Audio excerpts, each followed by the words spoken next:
الحمد لله نحمده ونستعينه ونستغفره ونؤمن به ونتوكل عليه ونعوذ بالله من شرور أنفسنا ومن سيئات أعمالنا من يهده الله فلا مضل له ومن يضلله فلا هادي له ونشهد أن لا إله إلا الله وحده لا شريك له ونشهد أن سيدنا وسندنا ومولانا محمدا عبده ورسوله صلى الله تعالى عليه وعلى آله وأصحابه أجمعين أما بعد فأعوذ بالله من الشيطان الرجيم بسم الله الرحمن الرحيم ربنا وابعث فيهم رسولا منهم يتلو عليهم آياتك ويعلمهم الكتاب والحكمة ويزكيهم إنك أنت العزيز الحكيم صدق الله مولانا العظيم وصدق رسوله النبي الكريم ونحن على ذلك لمن الشاهدين والشاكرين والحمد لله رب العالمين اللهم صل على سيدنا محمد النبي الأمي وعلى آله وبارك وسلم اللهم صل على سيدنا محمد النبي الأمي وعلى آله وبارك وسلم اللهم صل على سيدنا محمد النبي الأمي وعلى آله وبارك وسلم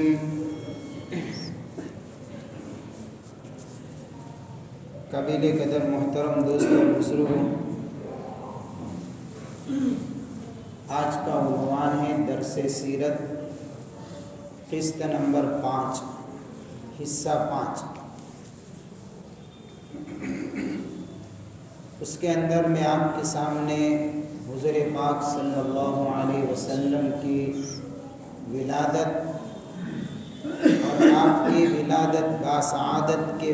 وقت جو واقعات پیش آئے وہ واقعات آپ کے سامنے رکھنے کی کوشش کروں گا۔ حضور صلی اللہ علیہ وسلم کی ولادت کے متعلق تاریخ کے بارے میں تو لوگ جانتے ہی ہیں۔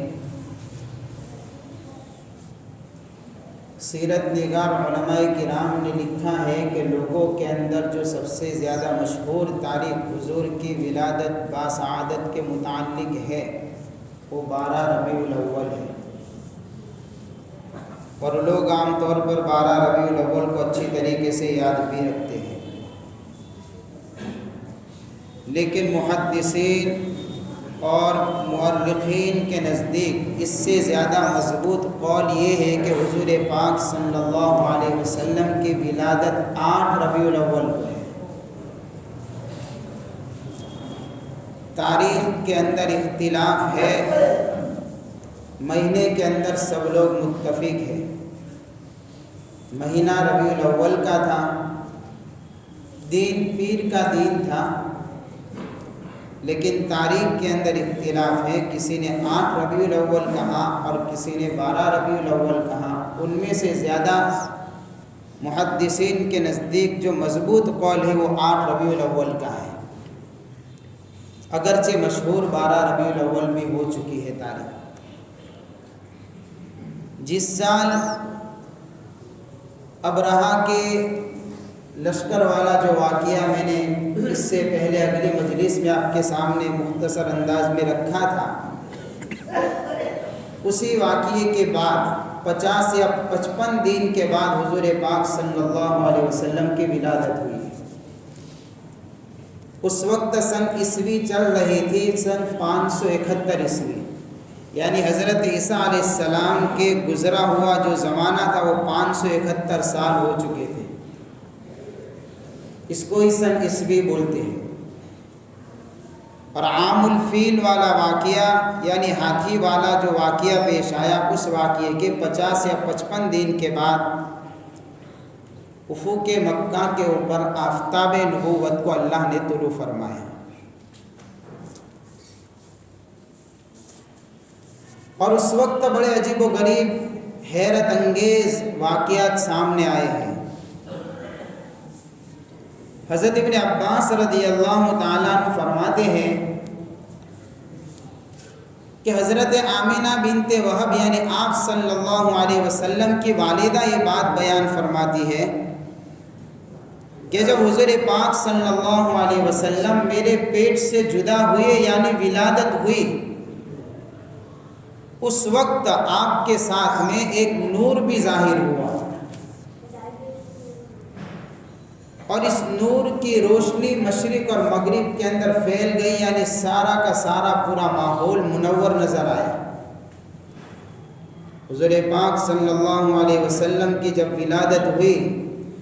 اس وقت آپ نے اپنے دونوں ہاتھوں کو زمین پر رکھا اور اپنے مبارک سر کو آسمان کی طرف اٹھایا۔ حضرت عرباض بن ساریہ رضی اللہ تعالیٰ عنہ وہ فرماتے ہیں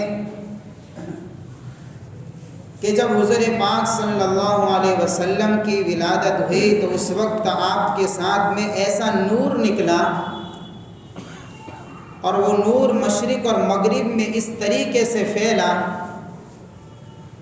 کہ وہاں کے ملک شام کے محل نظر آئے اس نور کے اندر،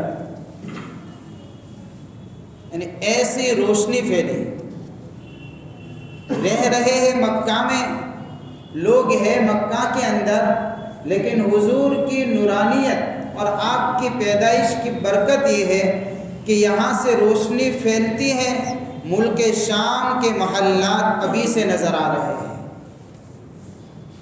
یہ اشارہ تھا اس بات کی طرف کہ حضور پاک صلی اللہ علیہ وسلم کے زمانے میں اللہ ملک شام کو اسلام کے پرچم تلے لائے گا۔ اس لیے گویا کہ ملک شام کو اور اس کے محلات دکھائے گئے۔ حضرت کعب احبار رضی اللہ تعالیٰ عنہ یہود کے بہت بڑے علماء میں ان کا شمار ہوتا تھا، اور ان کے زبردست عالم تھے، بعد میں حضور کے ہاتھ پر اسلام قبول کیا ہے، صحابی بنے ہیں۔ وہ فرماتے ہیں کہ اگلی کتابوں کے اندر حضور کی جو شان بیان کی گئی ہے، وہ شان یہ تھی کہ محمد اللہ کے رسول ہیں، ان کی پیدائش کی جگہ مکہ ہے، ان کی ہجرت کی جگہ مدینہ ہے، اور ان کی حکومت ملک شام کے اندر ہوگی، یعنی آپ ہی کی زندگی کے اندر اللہ وہاں اسلام کا نور پہنچائے گا، اور ایسا ہوا بھی ہے۔ حضرت عبد الرحمن بن عوف رضی اللہ تعالیٰ عنہ کی والدہ حضرت شفا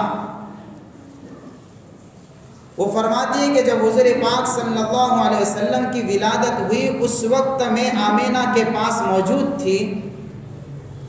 میں نے حضور کو اپنے ہاتھ میں اٹھایا، کسی آواز دینے والے نے آواز دے کر کہا کہ محمد صلی اللہ علیہ وسلم آپ کے اوپر اللہ کی رحمتیں اور برکتیں نازل ہو۔ گویا کہ ایک طرح سے غیبی آواز آئی، اس طریقے سے دعائیہ جملے کہے حضور کے متعلق۔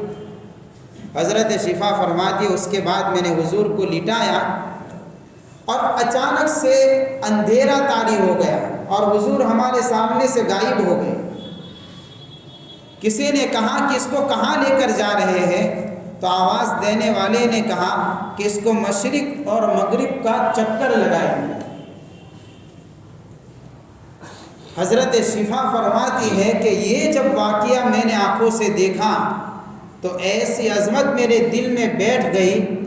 کہ کوئی معمولی ہستی نہیں ہے۔ اس واقعے کی عظمت مجھے اس وقت سمجھ میں آئی جب اللہ نے حضور کو تاج نبوت پہنایا۔ اور میں نے آپ پر اسلام قبول یعنی کہ ہاتھ پر اسلام قبول کیا۔ حضرت عثمان بن ابی العاص رضی اللہ تعالیٰ عنہ فرماتے ہیں، ان سے ان کے والدہ نے کہا، فاطمہ بنت عبداللہ حضرت عثمان بن ابو العاص کی والدہ کا نام ہے رضی اللہ تعالیٰ عنہ، کہ جب آپ کی ولادت ہوئی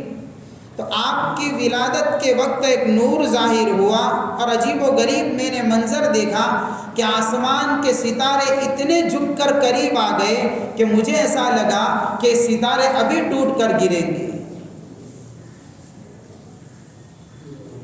یعنی جس نے بھی حضور کی پیدائش کا منظر دیکھا ہے، انہوں نے اپنے انداز میں یہ منظر کو کھینچا ہے۔ اور ستاروں کا اتنا جھک کر آ جانا، علماء نے نکتہ بیان فرمایا ہے، اشارہ تھا اس بات پر کہ اللہ اب اس روئے زمین کے اوپر سے کفر اور شرک کی تاریکی اور اندھیرے کو مٹائے گا، اور انوار اور ہدایت کی روشنی کو اللہ پھیلائے گا۔ گویا کہ ستاروں کا جھکنا یہ اشارہ دے رہا تھا اس بات کی طرف۔ یہودیوں کی چیخیں نکل گئی۔ حضرت حسان بن ثابت رضی اللہ تعالیٰ عنہ شاعر رسول ہے، جنہوں نے حضور کے شان میں بڑی بہترین انداز میں آپ کی مدح سرائی فرمائی ہے۔ وہ فرماتے ہیں کہ جب حضور کی ولادت ہوئی میری عمر 7 یا 8 سال کی تھی، اور ایک یہودی چیخ رہا تھا، مجھے اتنا یاد ہے، اور وہ کہہ رہا تھا، یا معشر الیہود، اے یہودیوں کی جماعت، اے یہودیوں کی جماعت، چیخ چیخ کر چلا کر آواز دے رہا تھا۔ یہ بات بیان کرنے والے حضرت حسان بن ثابت رضی اللہ تعالیٰ عنہ،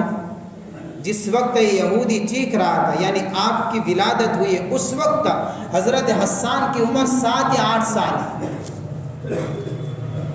تو سارے کے سارے یہودی اس کے پاس جمع ہو گئے اور اس کو پوچھا کہ پاگل ہو گیا ہے، اتنا چلاتا کیوں ہے؟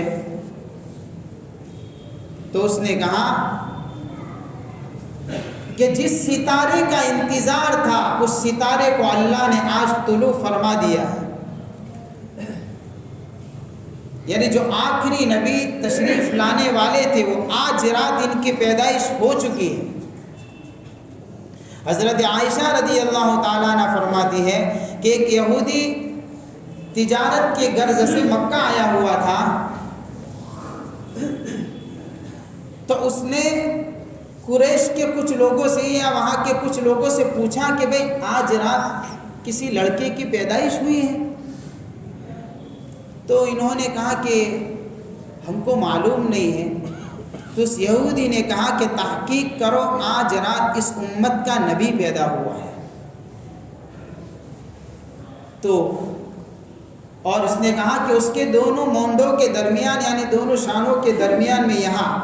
نبوت والی مہر ہوگی، تحقیق کرو۔ تو لوگوں نے انکوائری کی، تحقیق کی، تو پتہ چلا حضرت عبداللہ کے گھر پر حضرت آمینہ کے یہاں لڑکا پیدا ہوا ہے۔ انہوں نے آ کر اس یہودی کو بتایا، یہودی نے کہا کہ مجھے بھی لے کر چلو، میں بھی دیکھوں۔ تو وہ بھی گیا اور اس نے بھی دیکھا، اور آپ کے دونوں مونڈوں کے درمیان میں مہر نبوت دیکھی۔ جیسے ہی اس نے مہر نبوت دیکھی بے ہوش ہو کر گر پڑا۔ تھوڑی دیر کے بعد اس کو ہوش آتا ہے اور اس نے یہ بات کہی کہ نبوت بنی اسرائیل سے چلی گئی، کیونکہ آج تک جتنے بھی انبیاء آئے وہ سارے کے سارے انبیاء بنی اسرائیل کہے جاتے ہیں، اور ان کو بھی کچھ ایسا ہی گمان تھا کہ ہم نبیوں کے اولاد ہیں، نبیوں کا سلسلہ ہمارے خاندان میں چلا ہے، اس لیے وہ بھی انتظار میں تھے ہی، اور یہی یہ سوچ رہے تھے کہ آخری نبی بھی ہمارے یعنی کہ نسل سے ہی آئیں گے۔ انہوں نے اپنی کتابوں کے اندر حضور کے صفات اور آپ کے اخلاق اور آپ کی پہچان جو اللہ نے اگلی کتابوں میں بیان، اس کو پڑھتے تھے، اور صرف پڑھتے نہیں تھے بلکہ وہ کفار مکہ کو دھمکی دیتے تھے۔ جب کوئی ایسا معاملہ بن جاتا تھا کفار مکہ سے لڑائی کا، اختلاف کا، اور آپس کے اندر جب انبن ہو جاتی تھی تو یہ اہل کتاب جو تھے وہ ان کو کیا کہا کرتے تھے؟ اس لیے کہ ان اہل مکہ کے پاس وہ تو بت پرست تھے، ان کے پاس آسمانی کتاب نہیں تھی، وہ تو آتش پرست تھے،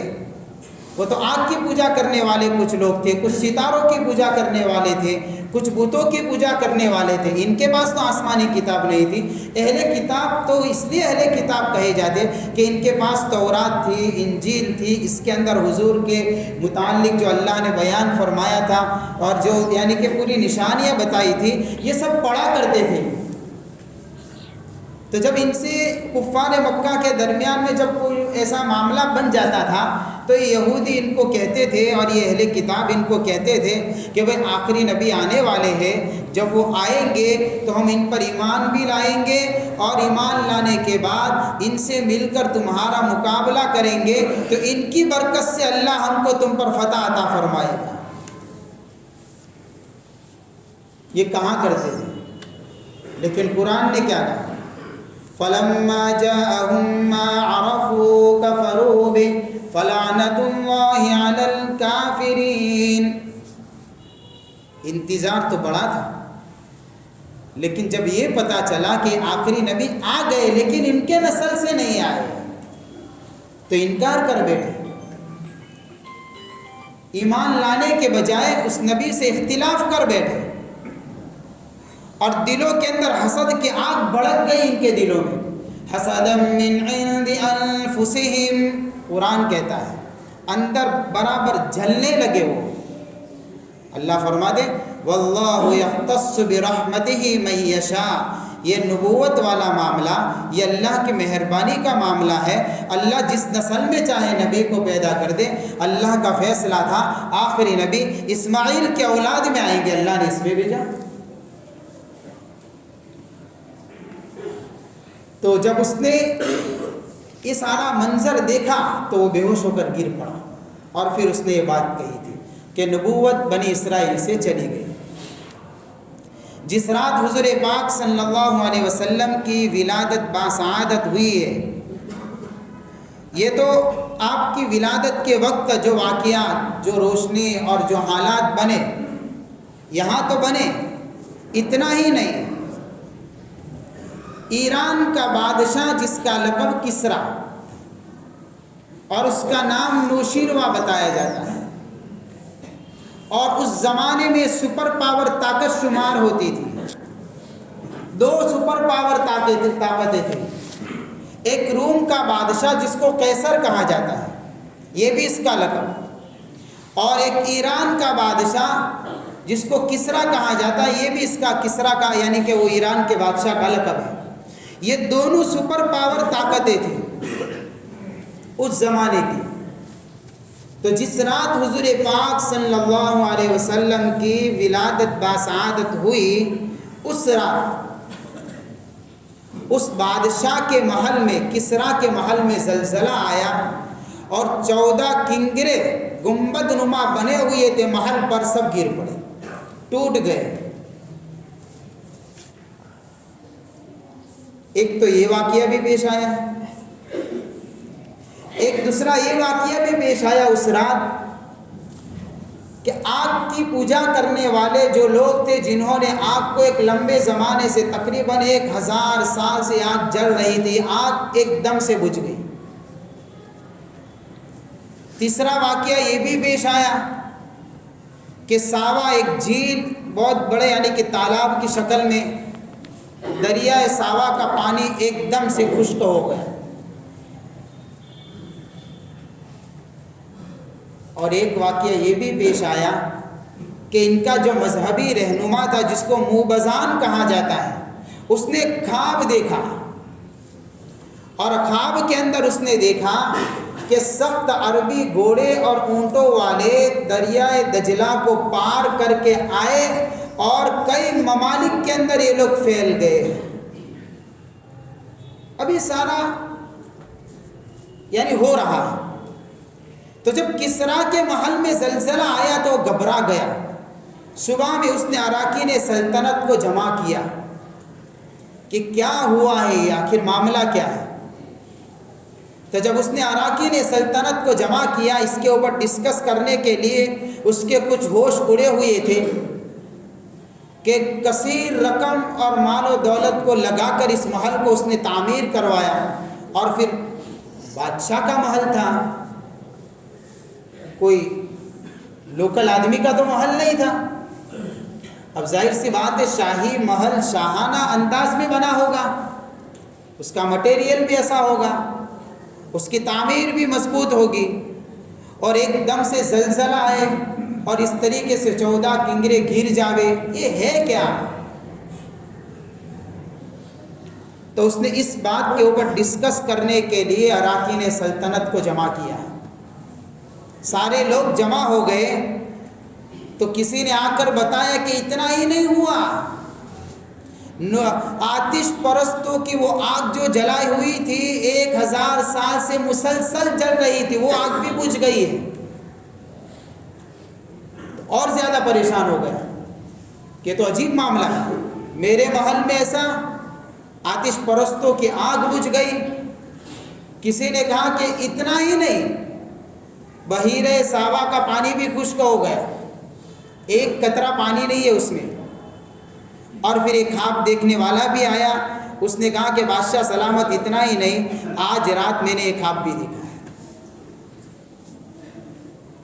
اب اس کی پریشانی بڑھ گئی، تو اس نے جو خواب دیکھا تھا اس کی تعبیر کے بارے میں اس کو پوچھا کہ تو کچھ جانتا ہے تعبیر؟ کہ ہاں بس اتنا میں تو بتا سکتا ہوں کہ عرب کے اندر کوئی عظیم الشان واقعہ پیش آیا ہو ایسا لگتا ہے، لہذا کسی تعبیر جاننے والے سے اس کی حقیقت کو جانا جاوے کہ آخر کیا ہوا۔ تو اس کے ماتحت میں ایک علاقہ تھا ہیرا، اس ہیرا کے گورنر کا نام تھا نعمان ابن المنذر۔ کسریٰ نے اپنے گورنر کے اوپر یہ پیغام بھیجا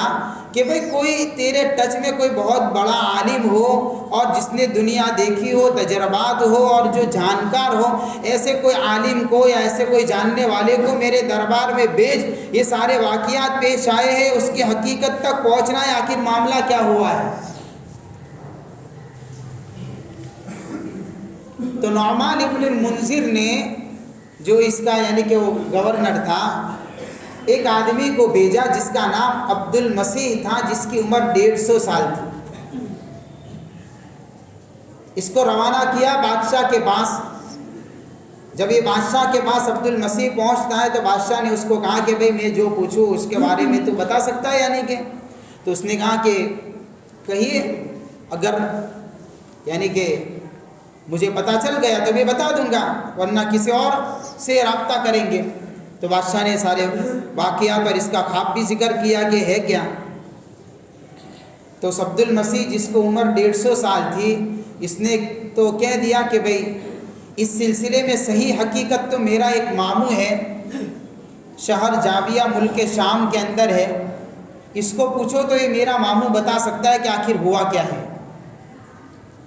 تو بادشاہ نے کہا کہ فوراً جا تو اپنے ماموں سے پوچھ، اس کے ماموں کا نام سطیح بتایا ہے مورخین اور علماء کرام نے۔ یہ عبد المسیح اپنے ماموں کے پاس پہنچتا ہے، اس وقت اس کے ماموں کی عمر 300 سال تھی اور ہڈی اور کھوپڑی کے علاوہ کوئی چیز باقی نہیں تھی۔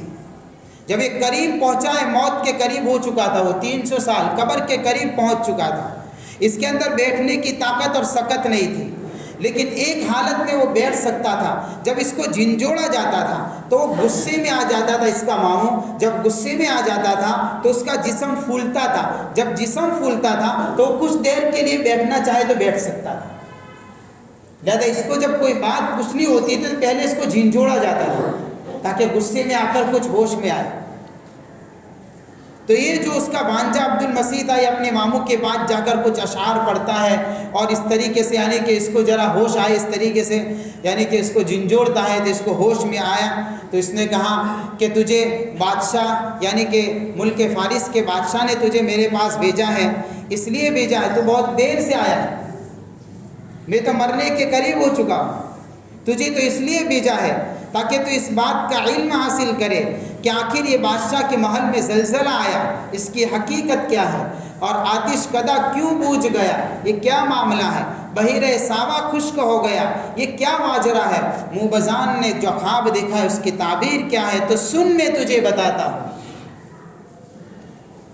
اس نے کہا سن میں تجھے بتاتا ہوں، اس کی تعبیر کیا ہے کہ جب کلام اللہ کی کثرت سے تلاوت ہونے لگے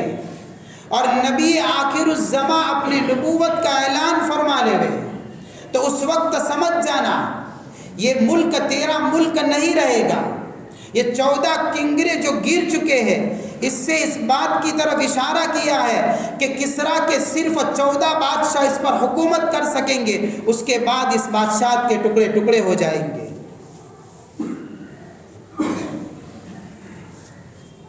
اتنا کہا، مورخین نے لکھا ہے کہ وہ تو مر گیا اتنا کہہ کر، اب یہ بھاگا ہوا گیا، بادشاہ کو بتایا ایسا ایسا معاملہ ہے، اس نے پوری تعبیر سے واقف فرمایا، بادشاہ کو کہا، تو اس طریقے سے خواب دیکھا۔ چنانچہ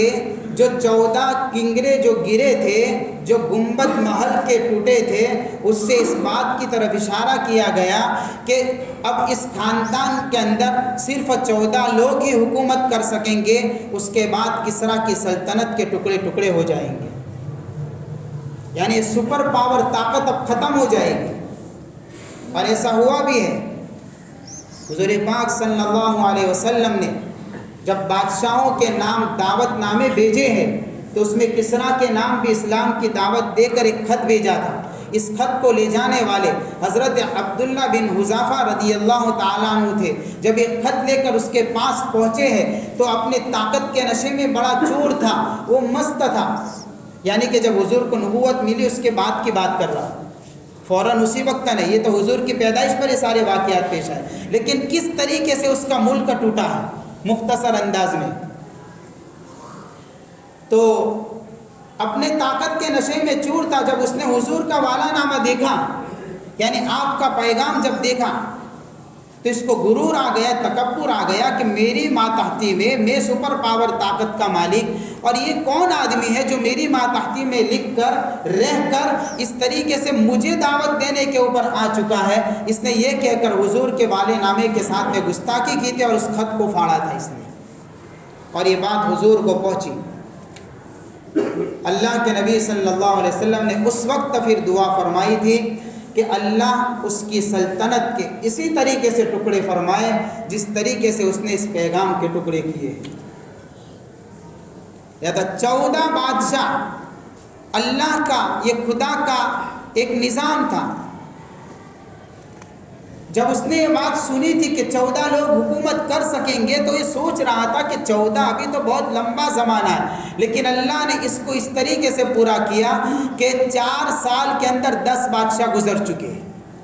کسی کا قتل ہوا، کوئی معزول ہوا، کوئی کیا ہوا، کسی کو ہٹایا گیا۔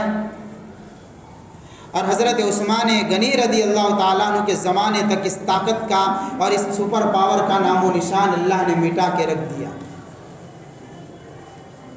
اس طریقے سے آتش کدے کو گویا کہ یہ اللہ کی طرف سے تھا کہ حضور کی پیدائش ہوئی تو نجومیوں کا جلایا ہوا، یعنی جو لوگ آتش پرستوں کی جلائی ہوئی آگ، مسلسل 1000 سال گزر چکے تھے، یہ آگ بجھی نہیں تھی۔ یہ لوگ آگ کی عبادت کرنے والے لوگ تھے، جیسے ہمارے زمانے میں بھی ہے بہت سارے لوگ آگ کی پوجا کرتے تھے، تو یہ بھی کرتے تھے آگ کی پوجا، اور اس آگ کو جب اور زیادہ بھڑکانا ہو تو خوشبودار لکڑیوں سے اس کو روشن کرتے تھے، پہلے جلاتے تھے پھر بعد میں جا کر دوسری لکڑیاں ڈالتے تھے۔ خوشبودار لکڑیاں ہیں، سندل ہے، اس سب کو ڈال کر آگ کو اور زیادہ جلاتے تھے، اور نفع نقصان کا مالک اس آگ کو سمجھتے تھے، اس کی عبادت کرتے تھے، لیکن یہ آگ بھی بجھ گئی۔ اشارہ تھا اس بات کی طرف کہ اب کفر اور شرک کی تاریکی ہمیشہ کے لیے اللہ اس کو یعنی کہ اس زمین سے اللہ مٹائے گا۔ حضرت سلمان فارسی رضی اللہ تعالیٰ عنہ کا جس خاندان سے پہلے تعلق تھا، ان کا خاندان یہی آتش پرست والا خاندان تھا، اور ان کے خاندان کو مذہبی رہنما مانا جاتا تھا، لیکن حضور کی تشریف آوری کے بعد انہی کے اندر سے اللہ نے ایسے لوگ پیدا کیے کہ جو حضور کے ہاتھ پر اسلام قبول کرنے والے بنے۔ تو یہ آپ علیہ الصلوۃ والسلام کی ولادت کے وقت یہ حیرت انگیز واقعات پیش آئے۔ یہ جو واقعات پیش آئے ہیں ان واقعات کو ارہاسات کہا جاتا ہے عربی کے اندر۔ جیسے ابرہہ والا واقعہ پیش آیا، اصحاب فیل والا واقعہ اگلی مجلس میں نے آپ کے سامنے ذکر کیا تھا۔ اس کے بعد یہ سارے واقعات جو پیش آئے ہیں ان واقعات کو ارہاسات کہا جاتا ہے، اور ارہاس کا مطلب یہ ہے خلاف عادت ایسے واقعات کا پیش آ جانا جو آدمی کی سمجھ اور عقل سے باہر ہو۔ جس طریقے سے نبی کے ہاتھ پر معجزہ ہوتا ہے، ارہاس نبی کے نبوت کا یعنی کہ دعویٰ کرنے سے پہلے ایسے جو واقعات پیش آئے ان کو ارہاس کہا جاتا ہے، اور نبی کے نبوت کا دعویٰ کرنے کے بعد نبی کے ہاتھ پر اس طریقے سے کوئی واقعہ پیش آئے اس کو معجزہ کہا جاتا ہے۔ تو یہ سارے واقعات جو اللہ نے یعنی کہ گویا کہ اللہ کی طرف سے ایک نظام تھا، یہ اشارہ تھا اس بات کی طرف، یہ گویا کہ غیبی اشارے تھے کہ اب حضور پاک صلی اللہ علیہ وسلم جو آخری نبی ہے وہ دنیا میں تشریف لا چکے ہیں، اللہ دنیا میں انقلاب لائے گا۔ اس طریقے سے آپ کے عظمتوں کی طرف اور گویا کہ آپ کے نبوت ملنے سے پہلے نبوت والے اشارے اللہ نے بتائے۔ یہ آپ علیہ الصلوۃ والسلام کی ولادت کے وقت یہ کچھ واقعات ہیں جو میں نے آپ کے سامنے ذکر کیے۔ اللہ تعالیٰ حضور کی عظمت ہمارے دلوں میں پیدا فرمائے اور آپ علیہ الصلوۃ والسلام کے سنتوں کے مطابق ہمیں اپنی زندگیوں کو بنانے کی توفیق عطا فرمائے۔ وآخر دعوانا ان الحمد للہ رب العالمین۔